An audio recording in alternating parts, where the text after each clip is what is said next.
So welcome to LEOS Live, Professor Jeevan, the CEO of Zenesis Corp, and amongst many other titles. How are you, my friend? Thank you very much, Lee. It's honor and a pleasure to be with you always. I always enjoy meeting you, and I'm so glad to be here in this podcast. Now, we've known each other and our paths across for many, many years now. Former president of the CAI. Just before we get into the main conversation, what is the CAI and what was your role in that wonderful organization? So it's CAI, the Community Association Institute, not CIA. Okay. People mistake it. That's a very different organization. That's a very different organization. I am not part of that. But the Community Association Institute is a global organization based out of Washington, D.C. We are 51 years old today as this happened. And I'm very proud to say we have 50,000 members globally. So we're a large organization, and the organization is for the management of real estate communities, what we call owners associations, right? So on a global context, we call them community associations. Here in Dubai, we call them owners associations. And these are communities where the owners are part and parcel of the management of the communities. So as far as real estate concerns, not only here in Dubai, but also around the world, you know a thing or two about Absolutely. I get a chance as the president. I was last year, and I'm still on the board. I've been on the board for the last 5 years now. I've had the chance to travel all around the world, and it has given me a different perspective. So it's not just Dubai and the UAE, but a perspective of real estate communities all around the world. So that's two of your wonderful titles covered. You're an author, you're a keynote speaker, you're an all-round good guy. Tell me, how did your story start? I mean, you're here and we're filming this here live here in Dubai. How did you come to be here in Dubai for the very first time? All right. So I'm actually an architect by profession. So I studied architecture. I studied in India, architecture, and then I traveled to Bahrain to work on a palace for the Sheikh, the current king of Bahrain, actually. Wow. At that time, he was the crown prince. So I got an opportunity to work on his palace. And then I moved to Hong Kong. I had a great opportunity in Hong Kong, working for the Dean of Architects in Hong Kong. And I was instrumental in several of the architectural projects in Hong Kong. And then in 1998, I had an opportunity to come to Dubai. Now, Dubai at that time, was not a very, very well-known city. People from India knew about Dubai, and Dubai was just getting into this real estate mode. And so I got a chance to come to Dubai. And then a few years later, I joined a small company called MR Property. Oh, I think I've heard of them. Yeah, they've got a few signs on buildings. Yes. Right. So you were into MR pretty well at the very beginning. In 2002, I was actually one of the first employees of MR. And in fact, I was the first customer-facing person of MR. What? Yes. So I had a great opportunity to meet some of those very, very early property owners. And I got into the property business myself. So as an architect, I started looking after customers. So I got into the whole customer experience, customer excellence arena, which I really am passionate about. And I got a chance to also look after the first freehold community in Dubai. In fact, I handed over the first freehold property in Dubai. The first ever? The first ever in 2002. There should be a statue of you somewhere. Somewhere. That's quite... That was very interesting. I handed over the first key. I had the opportunity to manage some of the best and most iconic communities in Dubai. Meadows, Springs, Arabian Ranches, downtown Dubai, and of course the Burj Khalifa.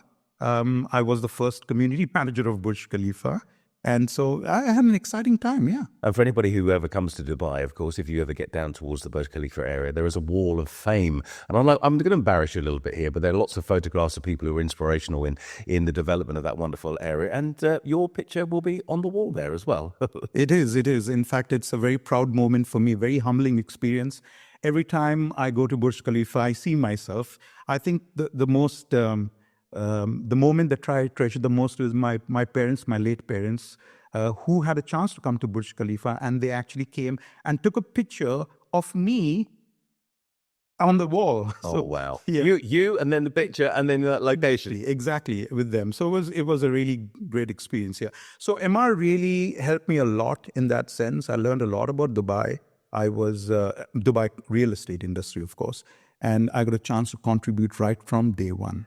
So you're kind of almost instrumental in a way about how what we see now in Dubai. And Dubai's changed, obviously, massively in those 22 years that you first came here. Sure. Almost unrecognizable with real estate popping up everywhere and new developments by LEOS and new developments by literally all the developers. It's an ever-changing scene here in Dubai, isn't it? Absolutely. I mean, it's amazing. As you rightly said, I was there from the very start with our first ever development. I was there when we were building Dubai Marina and the canal, handing over the first properties. And we never thought it would be like this. We thought we were going to build a few properties and people are going to love living in these communities because they were never really owned a home. Yeah. So before 2002, you couldn't buy a property in Dubai unless you were an Emirati or you were a GCC national. MR changed all that. And then expatriates like you and me could own a property. And I think that changed everything for everybody, certainly for me. I bought my first property in 2003, right? And the home that I live in today, I bought and moved in 2004. So I've actually been living in my own home for the last 20 years. So it completely changed my life because for now, Dubai is my home. I never think about leaving Dubai or going anywhere.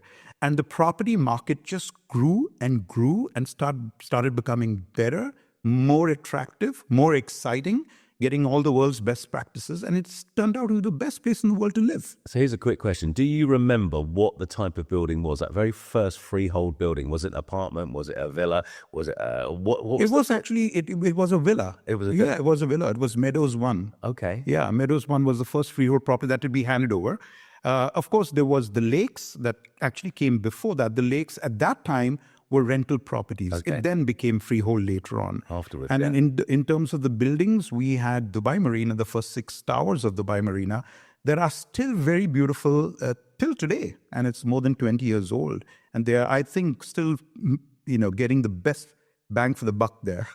People who bought property those years ago have really benefited. Well, the skyline in that part of the UAE and here in Dubai is kind of immense and beautiful. And anybody who's listened to this podcast, if you haven't been to Dubai Marina to see what Jeevan's talking about, it's just incredible, isn't it? It's atmospheric beyond atmospheric, if you know what I mean. It's beautiful. It's absolutely beautiful.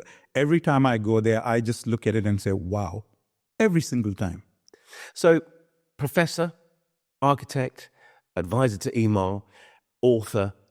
Tell me a little bit about being an author. A kind of you've got many strings to your bow. Yeah. You've tell me a little about your writing history. I love writing. I just kind of got into it by mistake.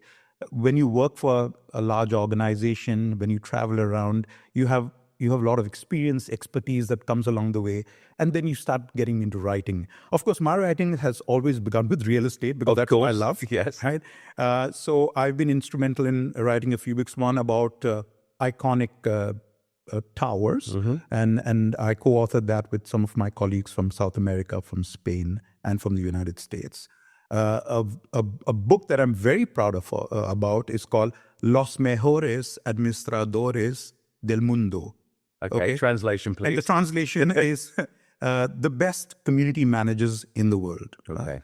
Los Mejores Administradores del Mundo. Okay, the best real estate managers in the world. And this book is about community managers like me. But when I started going around the world, I found out there are many other community managers like me. I'm not the only one, right? I happen to be the first one in Dubai for freehold properties. But when I traveled the world, I found out I was not the only one. I met very inspiring figures like Pepe Gutierrez that you know in Spain. And then when I went to Italy, I met a guy named Mario. When I went to South America, I met people from Colombia, from Argentina, from Guatemala, from all these different countries, all of them community managers. And so my colleague Pepe and I thought, let's write a book about all these people. So this book is an entire book devoted to stories from these community managers from all around the world, but the Spanish-speaking world only. Okay. Right? Okay. So that's what the book is in Spanish. So it's a book about the community managers around the world, but in the Spanish speaking. And once a year, I get to meet all the wonderful people that our viewers will not be aware of, but at the World Realty Congress. So we gather just before Christmas time in December, where everybody gets together. And it's in fact how my involvement with LEOS was started when we had the Community World Realty Conference in December last year, actually. So it's an amazing gathering of people, developers, of course, community managers. Getting on to property developers like LEOS, and of course, who we're here on behalf of today, when they're building new developments, new communities, and then people like you would traditionally come in and advise them on communities and what's the good setup for initial community. What's important with a new development from a community aspect? What's really something that developers need to kind of understand that makes not only good properties to live in, but a great community to have a family in? Yeah. I think you've picked the right word, community. I think community is very important when you're building a community, right? Because when developers want to build something, obviously they're looking at the ROI. They're looking at how much money they can make from it. Now, the smart developers are going to look at it as how that community can be very attractive to the end user. Now, the end user could be somebody who's living in it, but the end user could also be someone who's buying it for the long term, who's going to rent it out, right? They have to look at how sustainable that community is going to be. Now, when I say sustainability, I'm not talking about saving money. Because that's the buzzword, That's the buzzword. People think of sustainability as purely, how long can it sustain from the maintenance perspective. But I'm talking about the lifestyle perspective, right? I'm talking about those people that are going to buy to either live in it or rent in it. How important is that asset is going to be for the entire life, right? When people buy a property, it is almost always one of the most important investments they make in their life. This is not like a car or a stereo set or a phone that you're going to change every few years. Yeah, you're going to buy in this. You're going to invest your hard-earned money into this, and you want it to be an asset that you can hold for a long time to come. So when developers develop such a community, they have to think like that, right? Yeah. So I know in Dubai, there's a lot of gloss and glamour, and every developer is trying to be better than the other. Oh, we have these beautiful swimming pools, we have these waterfalls, we have this forest features, and we've got cascading fountains and all sorts of things, which is all very good and all very attractive. But they have to look at the long term, right? How is this going to be maintained over the long term? Have you put in enough redundancy to make sure that if there are any issues, they can be looked after? Are there access panels put in the right place so maintenance can be, the maintenance team can easily go and fix the problem when it happens? Because the problem is going to happen. Yes, of okay. course. Anything that's mechanical, anything that's engineering related has to have something about maintenance in it. If you don't maintain it, it's not going to last. So developers have to consider this right at the beginning. Also things like access to amenities. You can build all the beautiful gymnasiums and swimming pools and what have you, but how is it going to be accessed? How people are going to enter in that place? How are they going to exit? How would visitors enter in? I mean, you can have a supermarket, for example, in your community, but is that supermarket going to be only for the residents, or is it going to be from people outside? How will the outsiders access the community? All these are the important points they have. We've spoken about that as well, and sometimes these communities are built with supermarkets for both residents and outside residents. Correct. But you have to go into the community to get into it, and then therefore security is almost null and void. Absolutely. And that is a challenge. And so you can have all these great ideas, but if you've not planned it properly, it's going to fail. In fact, there's something I tell my students all the time. If you fail to plan, you plan to fail. Exactly. Right? Winston Churchill. So, sorry, not Winston Churchill, but Benjamin Franklin. And so it's very important for developers to consider all these things. Yes, make your money by all means, but build an asset that's going to last for a lifetime. And it's going to not only enhance your image, your brand, but the brand of the city. And that's where Dubai is really coming in very strong. What I really appreciate about Dubai, because Dubai is allowing properties to be built that not only enhances the brand of the developer, not only enhances the life of the customer and the consumer, but also the image of the city. That's the thing, isn't it? Because a lot of developers that I've seen out there, it's as long as the new development looks great on Instagram or the way that it actually comes across to the people around the world, real-time care of a particular development. For instance, like you talked about how you can look after like swimming pool areas, and Weybridge Gardens 4 here at LEOS Developments, and they've created this beautiful sky beach. And I know that you touched on making sure that it's accessible to cleaning or repair, and that's something they have 100% done. But that's not always been the case in the past with developments where, as you said, the pool area can be a white elephant. People just won't go there after 6, 7, 8, 9, 10 years. It can be catastrophic. It can. I'm glad that LEOS is thinking about all these things and actually planning well ahead into the future. That's the hallmark of a responsible developer, right? So the developer has a great deal of responsibility when they are building these buildings, because ordinary people, lay folk, will not understand this. They will not know this. So it really depends on how responsible the developer is. Is he thinking about this 10, 20, 25 years down the line? And that comes to management of the community, which is part of the work that I do, right? Community management. So you need to also, besides having all the infrastructure in place and the architecture and engineering designs into place, you must also think of the governance of the community. How is it going to be managed into the future? Now, when I'm talking about governance, I'm not talking technical stuff. Right. I'm talking purely management, right? You need to have a budget for the community, how these budgets are going to be built, how these budgets are going to be managed, what kind of software do you have, how is this going to be calculated, what team are you going to have in place? Now, fortunately for us, again, through the Dubai government, we have the Real Estate Regulatory Agency, RERA, that actually looks into all these governance matters for the community. We are very fortunate. It's not the same in other parts of the world. Other parts of the world don't have such regulators to regulate this environment. So pretty much every community can manage it by themselves as they think best. But not in Dubai. In Dubai, you need to manage it with best practices, within certain guidelines, within certain parameters. And that makes life easy for the end user. However, the developer must make sure they comply with these requirements, right? There should be no cutting corners.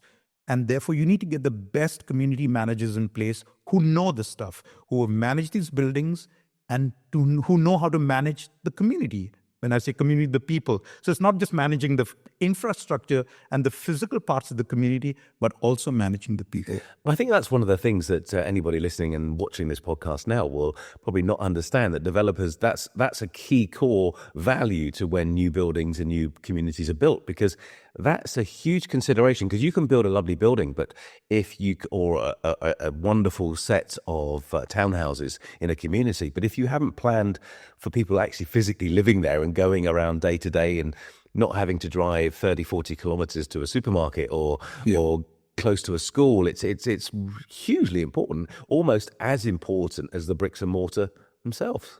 Absolutely, you're 100% right. It is as important and sometimes even more important, right? Because you can buy a property anywhere, right? Today in Dubai, if you go and buy 1 or 2 bedroom apartment, there are a plethora of opportunities to buy any property. And frankly, all of them are pretty good. I've not come across any building that's particularly bad. Again, we have not that you'd honestly say anyway. Yeah. And we have a very robust environment in terms of governance, as I mentioned, with the land department, with RERA, with all the different checks and balances that go on. So every developer has to comply when they're constructing that building. Right? So you can't really go wrong by buying a unit in this building or the other. What really makes a difference is the lifestyle. Because people are not just buying that apartment or that villa. They're buying into that lifestyle. They're buying into a place that they can see themselves and their families living, their children growing up. I lived in Arabian ranches for 20 years, as I mentioned. My kids grew up there. They enjoyed the community, the swimming pool, the tennis courts, the lifestyle. All their friends today are from that community. So it is very important to grow up in a community like that. And so we have many beautiful communities in Dubai that are of a very similar nature. And I'm very glad LEOS is thinking about all these things and developing communities that offer this lifestyle to people. So when people buy into that lifestyle, they're looking beyond that unit, whether it's an apartment or the villa. They're looking at the swimming pool, they're looking at the play areas, the tennis courts, the gymnasium, the car parking areas, the place where they can walk their dogs.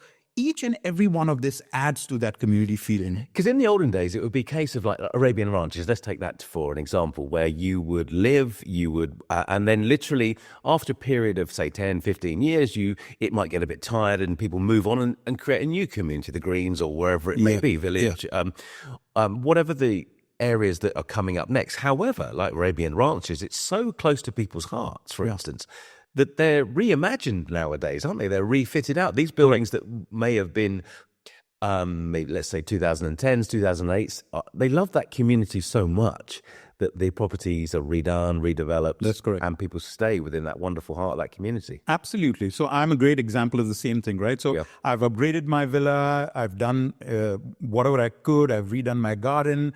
I've done with all the permissions of the developer and the manager, obviously.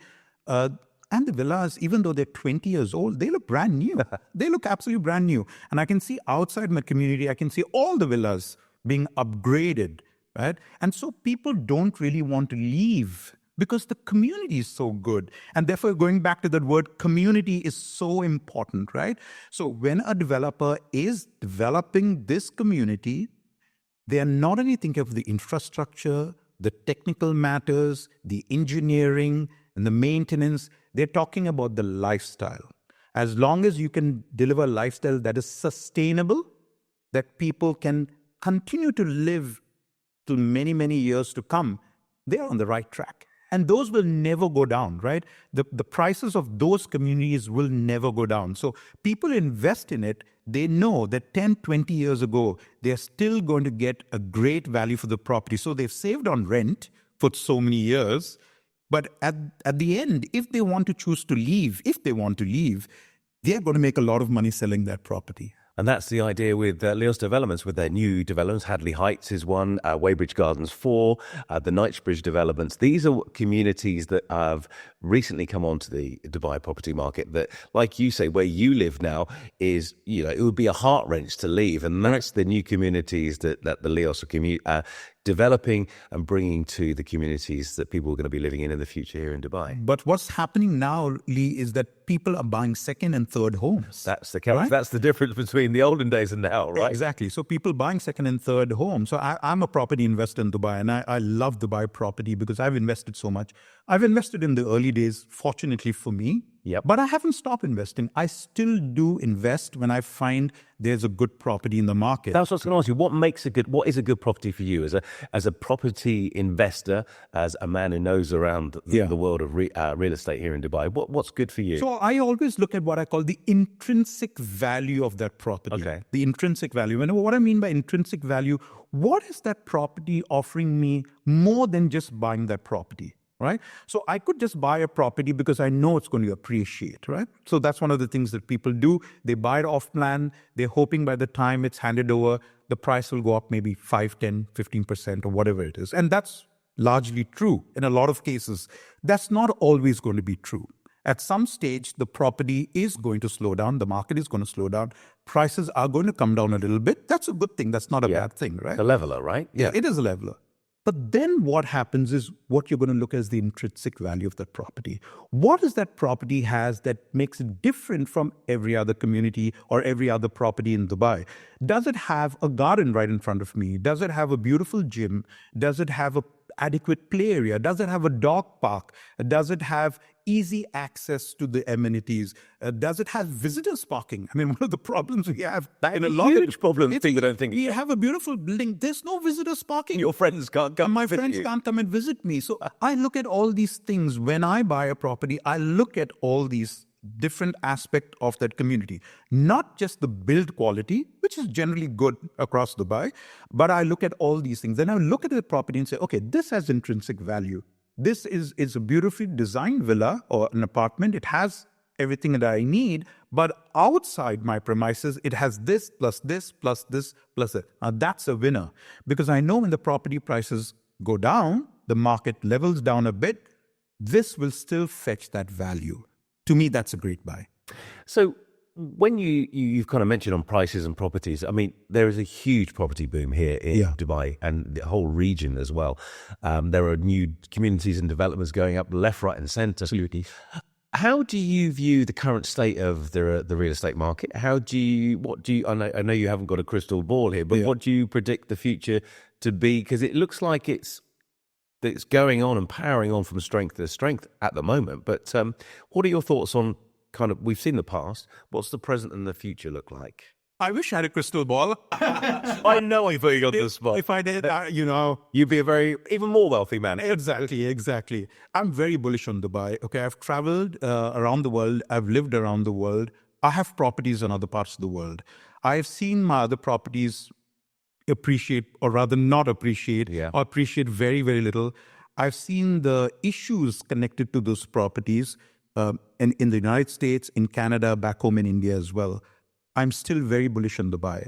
I know Dubai property prices keep going up.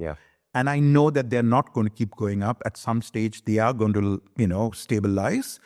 I would still buy property today than not buy property. Exactly. Right? Because one thing Dubai has that very few cities and countries have, it's a very resilient city. We've seen the downturn in 2007, 2008. We've seen COVID. We've seen all those events happening that has really caused chaos around the world. But not in Dubai, not in the UAE. We have been resilient. Every time my brother lives in the United States or my family calls me for, how are things with you? And I said, hey, you should be coming and living here, And so for me, I think Dubai is going to keep on going strength to strength. It is a very attractive city. There are more and more people coming today. They have got great ideas. The government of Dubai is doing so much for Dubai in terms of how we're going to plan, how Dubai is going to be a more livable city. How are you going to, move around in the city, in your community within 20 minutes? Within 20 minutes, you should be able to get to where you want and come back. It's going to be walkable, very much a wellness-focused city. I haven't seen this in any part of the world. I've only seen it in Dubai. So I think Dubai is always going to be attractive, for a long, long time to come. I couldn't agree with you more. It's funny, I'm from the UK, you're originally from India. We both live here now. And it's one of those things that you're aware of what's happening around the world, but you have this, and I'm not saying this because we're here doing this podcast. There's a wellness, there's a happiness, there's a content feeling that we all have here. Of course we have the things going on in all of our lives. We might have good and bad days, but generally, absolutely, quality of life here is beyond anywhere that I've ever lived around the world. And I've lived in a lot of places. The States is great, and of course, UK, my home. But, here, it's my son loves it here as well. It's just a great opportunity. And it's not just kind of carrying the flag for the UAE and Dubai. It's a heartfelt feeling. And I feel exactly the same way. I've lived here 26 years.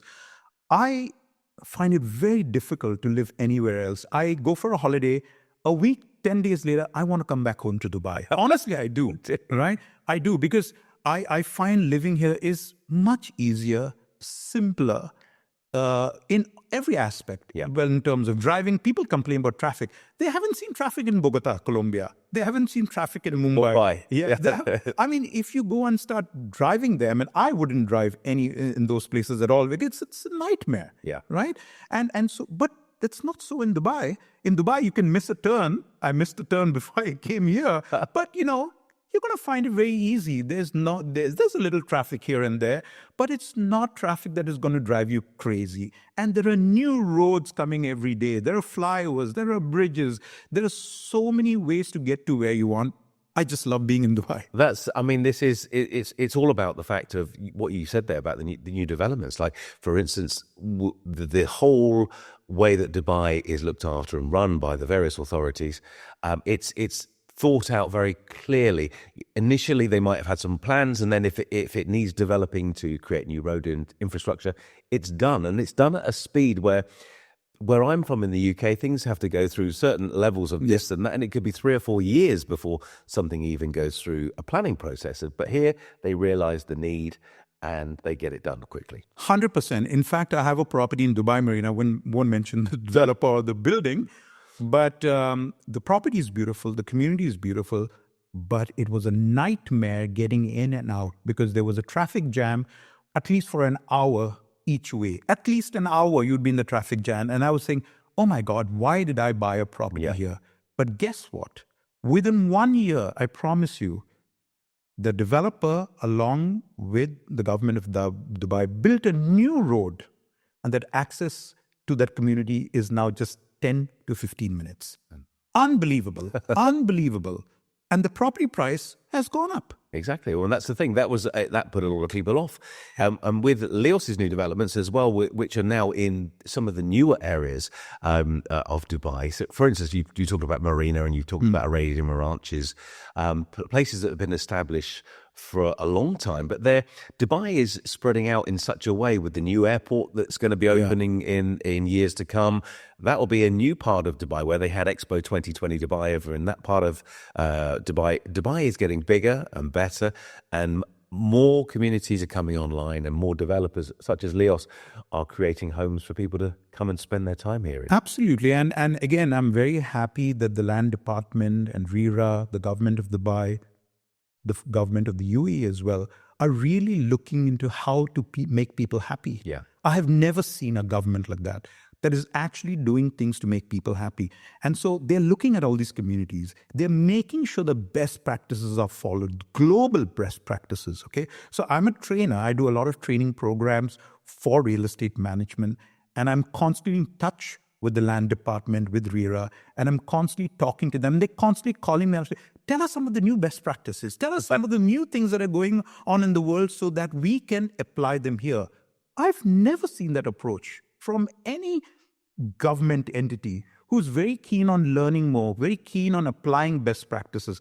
I got a call just yesterday from a government official who called me and said, we want to have some training programs and we're planning to do this and this and this for our real estate professions. What do you think about it? I said, that's a great idea. And why didn't you do this? And why didn't you? And they said, absolutely, we should do this.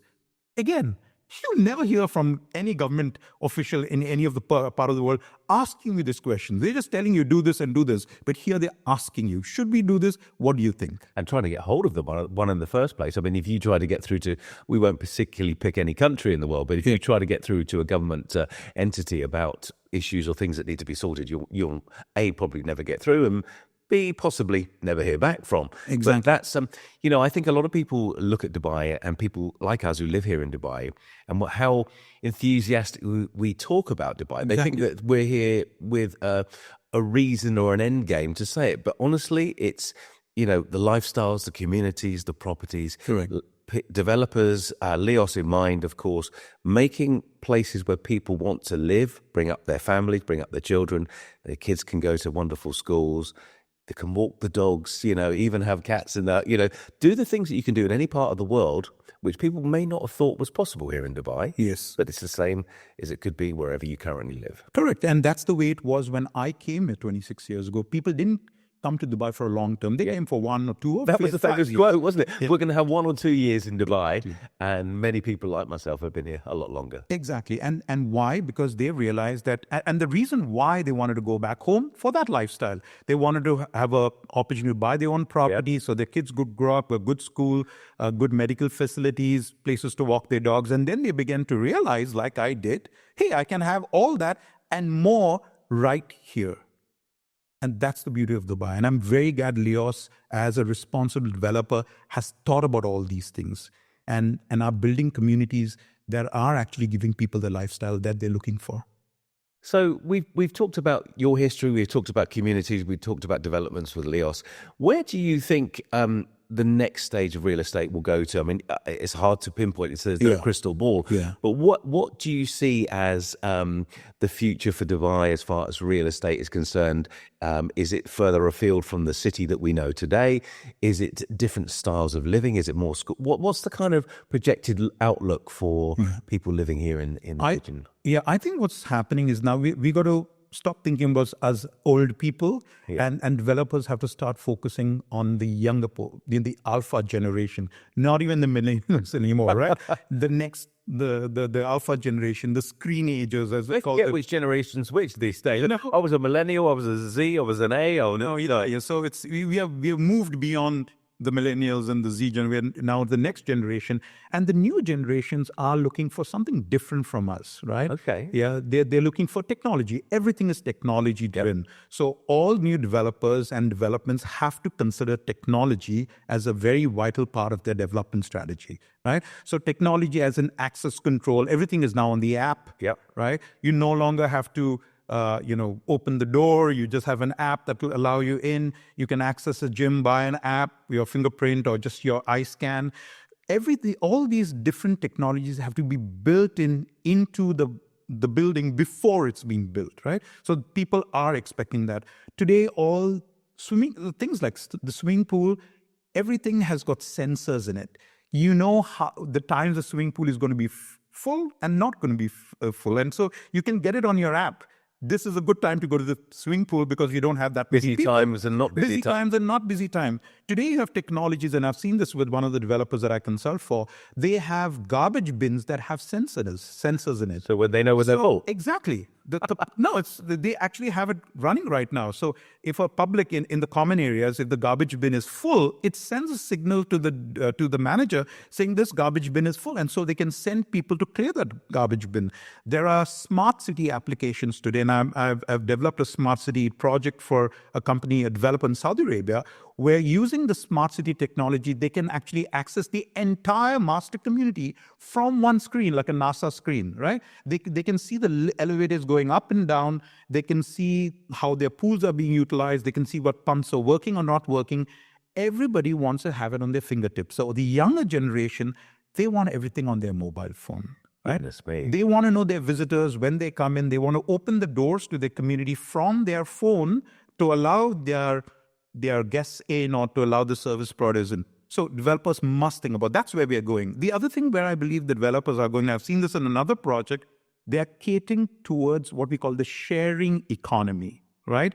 The sharing economy is that all the young people today, my kids, for example, they don't believe in buying cars anymore. They believe in taking an Uber or a Careem, right? So the sharing economy is becoming very strong. So there is going to be a time where people are going to say, maybe I don't want to invest in a property myself, but I want to invest, I want to buy a share in this property. Wow. Right? Okay. So a lot of developers are thinking about this because that's the way things are going. So I'm not suggesting they should do it, but I don't think they should not consider it.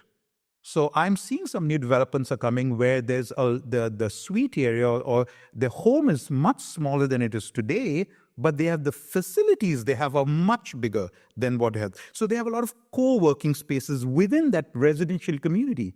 And that exists because I've actually visited there just last week, right? So you can live in your unit, but when you have to work, you come down and work in the open spaces like people do in Starbucks cafe. They sit down with their laptops. So they have common areas for themselves and for their friends to come and work together. They have co-working spaces so they can actually rent a room and actually work from there rather than going to the office. So a lot of this new way of thinking is slowly coming in. And so my advice to developers is consider that. So maybe a part of a development has to be catered to these young people who are your future buyers. Here's a question. We're of an age. How do you keep your finger on the pulse of what is, like you've just highlighted there, of what people are looking for in new developers? How do you kind of look to the future yourself to advise developers like LEOS and other developers around the world? What you've just said, how do you visit people around the world? How do you know what people are looking for or what the future is going to be? It's going to be needed in the region. Right. So, I mean, I use a mix of everything. Obviously, I'm very fortunate. I get a chance to meet people from around the world. Yeah. Not many people have that opportunity that I do. So it gives me a lot of advantage over a lot of people because I meet developers from across the world. So it's not just in the Middle East, but as I mentioned, in the United States, in South America, in Europe, in Australia, and in India, Africa, kind of covers the entire world, right? Yeah, you're worldwide. Exactly. So it gives me a chance to meet people and to learn from them. And of course, I'm also sharing with them. Networking is another thing that I do a lot of. So a lot in the Middle Very East. good at it. I try to be good at it. And I learn. I'm constantly learning. So I think you need to have a very curious mind. Yeah. We can't stop learning because we're getting older. We are all going to get older, right? But in my mind, when you stop learning, you become old, right? But as long as you're learning, you are never going to be old. So I use that. And then, of course, I use social media a lot. I know people say that, hey, social media is for young people. I say, no, it's not for young people. You're down with the kids, really, Jeevan. Yes.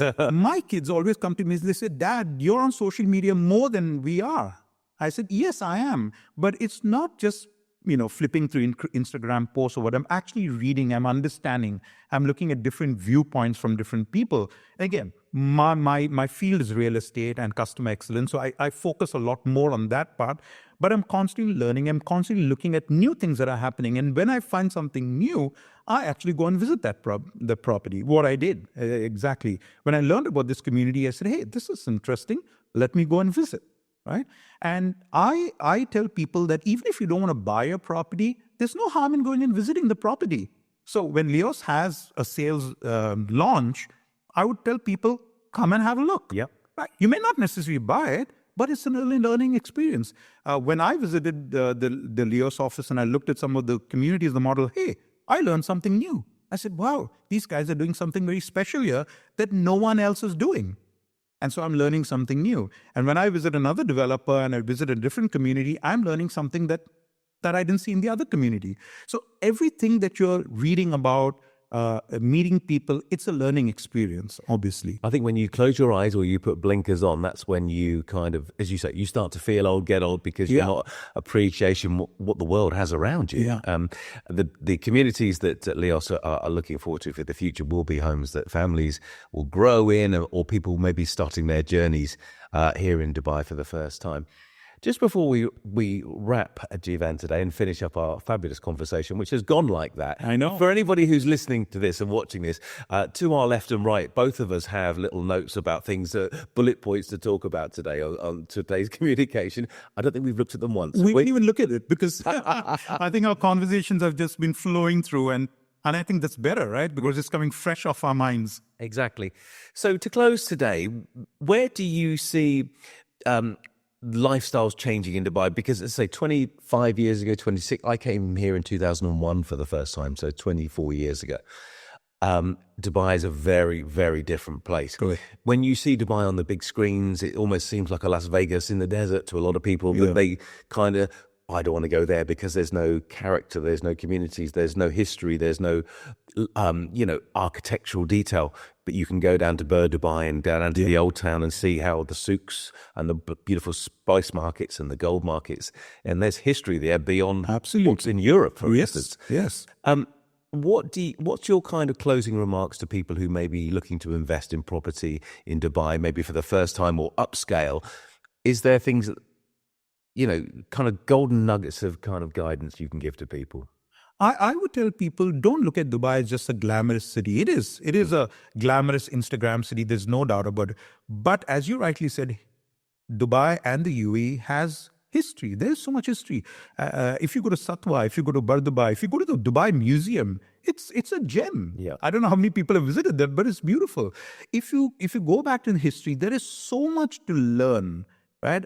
And if you meet the Emirati people, they are the nicest people that you will meet. There are stories they can tell you of how they started out, and how they can tell you about all the stuff their parents used to do and their grandparents used to do. There is so much to learn. So there is history, there is adventure. So we have all sorts of adventures, and we have got beautiful parks for the kids and for the adults, like bungee jumping, there's sailing, there's golfing, there's every lifestyle that you can have within a very small radius. You don't have to really travel very far to enjoy a great lifestyle. And then Dubai has got some of the best airlines in the world. I mean, if you look at Emirates and you look at Etihad, I love traveling by these airlines because they connect you to probably any part of the world. That's right? the great thing about living here. You are just a hop and a skip away from the Maldives or from India or from Thailand or the States the other way. It's that hub which wasn't planned initially. But Absolutely. There are direct flights everywhere. I mean, I've hardly ever taken a connecting flight because I've always gone direct. Right. And so these are the national carriers, of course. And then you have Fly Dubai, which is slightly more budget airline. But then you have all the other international airlines also from Dubai. So Dubai is a place that you can travel. So if you're ever bored of being in Dubai, it's just a few hours away. Within 6 to 7 hours, you're in Europe, right? And within 3 or 4 hours, you're in India or Sri Lanka, any of the other places, or the Middle East. So this is a place for you to actually come and enjoy your life.